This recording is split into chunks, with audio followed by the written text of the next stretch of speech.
What's up, people? It's CZ. I'm back once again. Appreciate all the feedback from last time. That was awesome. Really got the conversation going, and here we are again. I'm thinking, let's talk, right? So the season's come to an end. Man City stormed it, and yet there was still a measly point between them and Liverpool. To me, that measly point is actually a huge point, and that point for me is squad rotation. It's squad quality. It's just City having a lot more to bring on off the bench and not affect their team negatively compared to what Liverpool were able to do. That's obviously a point that Jurgen Klopp's going to have to scratch his head over. But essentially, what it comes down to, I'm going to put it down to a specific position, right? In terms of their defences, the whole first 11, both teams are fairly even. But centre backs, Van Dijk, to me, for Liverpool, he's their only player that they can really rely on in terms of quality, bringing it every game, day in, day out, rain or shine. That rainy day in Stoke, he'll still be doing that. Obviously, Stoke in the Championship, whatever. The point is, City, they have that. They had that rotation between Laporte, Company, and John Stones. Obviously, Company popped in, the old man, with that banger of a goal that we all figure pretty much won City the league. It's that kind of thing. With Liverpool, it's a case of whoever's playing alongside Van Dijk, he's probably going to bring the best out of them, but they're ultimately not really bringing in that same quality that City have in rotation in centre back.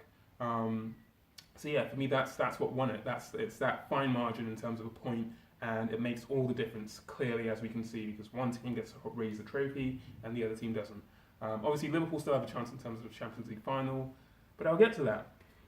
Next up, I want to talk about the Europa League, right? Essentially, everyone else fighting for something, fighting for some kind of a season that they can look back on or build on.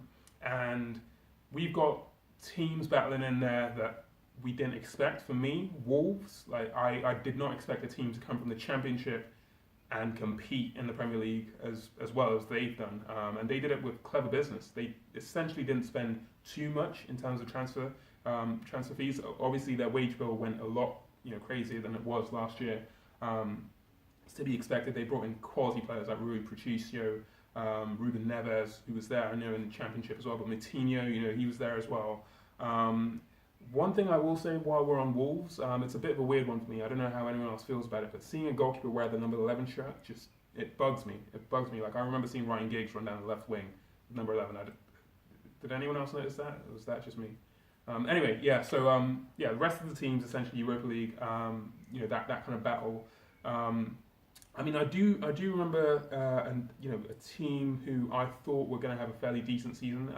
Talking about right from the start of the season, and that was Bournemouth.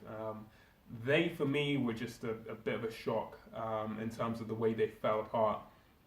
Probably it comes down to squad depth again for them in terms of one of their key players getting an injury, Brooks. Wilson, obviously, who scored some absolute banging goals. And King again had a decent season up front. Bournemouth were a tough one. It seemed like they were going to make that jump, and they just didn't have the legs to carry it through. I guess Eddie Howe's going to scratch his head and try and figure it out again this summer. Again, another interesting team to look at this summer in terms of what kind of moves they make, because obviously we're all looking for them to make that next step in terms of the quality that they bring in. One team who surprised me in terms of how well they ended up doing, considering the start they had, was Newcastle. I don't know what else that guy can do in that team, but Benitez legit needs a medal. Like, there's no medal for not finishing fast, but he needs something, because he is scratching around the barrel, and he had to battle their owner, Mike Ashley, as well as the rest of the Premier League to get to the position they're in. I was pretty much certain that they were going to be relegated alongside your Cardiffs, but he's managed to rescue them. And to me, it's one of the most impressive things any manager's done this season for me. Whether or not he's at the helm at Newcastle after this transfer market is going to be interesting. If an offer comes in, I reckon he's probably going to take it. It seems like Ashley's making some promises to him, but whether that sticks or not, I guess that's something for all football fans to watch and check out. I want to talk about the bottom of the league then, basically. For me, Fulham, shocking season, real poor considering how much money they spent. I'm genuinely worried about them in terms of going down to the Championship, because that's supposed to be one of the toughest league essentially in terms of just how many games come in thick and fast, 2 games a week type thing, away days. It's going to be a tough one, and with the amount of money they've spent to try and stay in the Premier League, having fallen down, they're going to have to try and recoup some of it, and then come back and battle. It's too much. It's too much. Again, look out for Fulham. Prayers up, I guess. I want to talk about Burnley. Officially, Burnley were in Europe this year. How many of you guys remember that? Yeah, it was for like the briefest minute. But they were in Europe, and they competed and fell away. And ultimately, they had some sort of a season. They were rescued, didn't get relegated as I thought they would. So that's some sort of a win.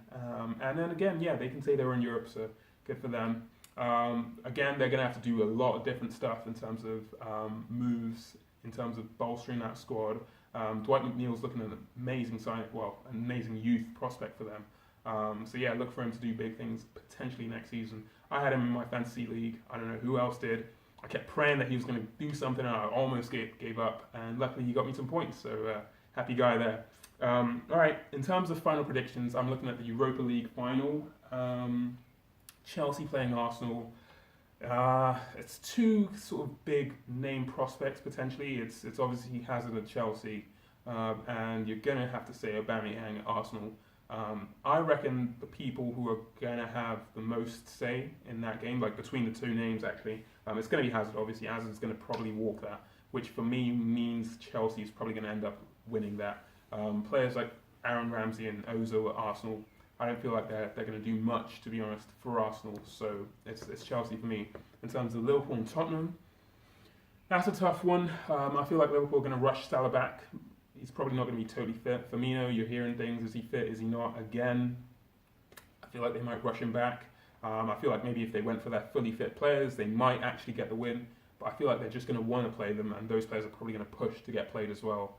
And I don't think they're going to do it. I think Tottenham might get it. So, Liverpool fans could be looking at a peak one. Don't at me on that. Appreciate it. Peace.